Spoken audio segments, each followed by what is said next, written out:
America में Pakistani PM Shahbaz शरीफ और chief marshal general असीम मुनीर की घोर बेइज्जती हुई है।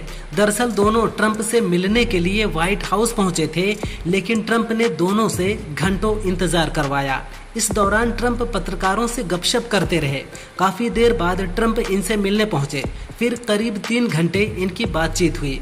मजे की बात यह है कि अमेरिकी सरकार ने मुलाकात की कोई आधिकारिक तस्वीर भी शेयर नहीं की है।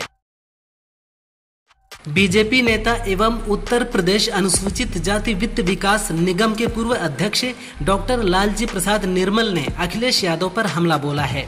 उन्होंने कहा कि अखिलेश यादव शुरू से ही आरक्षण और अंबेडकर विरोधी रहे हैं। उन्होंने आरोप लगाया कि लोकसभा में सपा सांसदों ने ही दलित कर्मचारियों के प्रोन्नति में आरक्षण के बिल को फाड़ा था।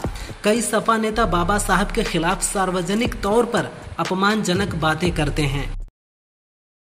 लेह में अभी भी हालात असामान्य हैं। लेह में गुरुवार को कर्फ्यू जारी रहा।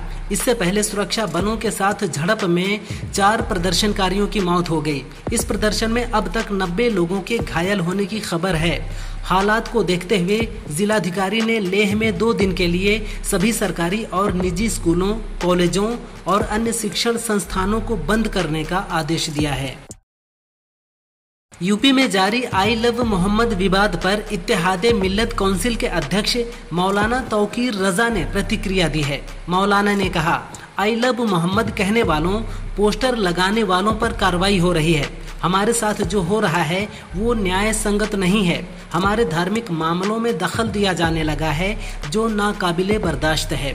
तौकीर रजा ने कहा, आज हम कई मामलों को लेकर डीएम को ज्ञापन देने जाएंगे। इंडिया पाकिस्तान के बीच 28 सितंबर को एशिया कप 2025 का फाइनल खेला जाएगा। दोनों टीमों के बीच इंटरनेशनल क्रिकेट में 13वीं बार किसी टूर्नामेंट या ट्राई सीरीज का फाइनल होगा। इससे पहले हुए 12 मुकाबलों में 8 बार पाकिस्तान और महज 4 बार भारत को जीत मिली है। 2017 के आईसीसी चैंपियंस ट्रॉफी फाइनल में दोनों टीमें आखिरी बार खिताब के लिए भिड़ी थीं। तब भी पाकिस्तान ने ही बाजी मारी थी। भारत को आखिरी जीत 2007 के T20 वर्ल्ड कप में मिली थी। अखिलेश यादव ने एक्स पर लिखा, बीजेपी ने दिखाने के लिए तैयार सामान पर जीएसटी घटा दी, लेकिन वो सामान जिससे बनता है उसके कच्चे माल पर जीएसटी बढ़ा दी। यही है बीजेपी के जीएसटी गोलमाल का सच। बीजेपी कारोबारियों को संकट में डाल रही है। भाजपाई सड़कों पर नारे लगाकर 50% का भाषण देकर निकल गए। जनता बाजार जा रही है और सस्ता माल नहीं मिलने पर दुकानदारों से झगड़ रही है। बीजेपी सुधार नहीं, ग्राहक और दुकानदार के संबंधों को बर्बाद कर रही है। बरेली में इत्तेहादे मिल्लत काउंसिल के प्रमुख मौलाना तौकीर रजा ने अपनी कई मांगों को लेकर कल डीएम के माध्यम से राष्ट्रपति को ज्ञापन देने का ऐलान किया है। उन्होंने वीडियो जारी करके लोगों से इस्लामिया ग्राउंड में आने की अपील की है। मौलाना की अपील के बाद उनके घर के आसपास पुलिस का सख्त पहरा लगाया गया है।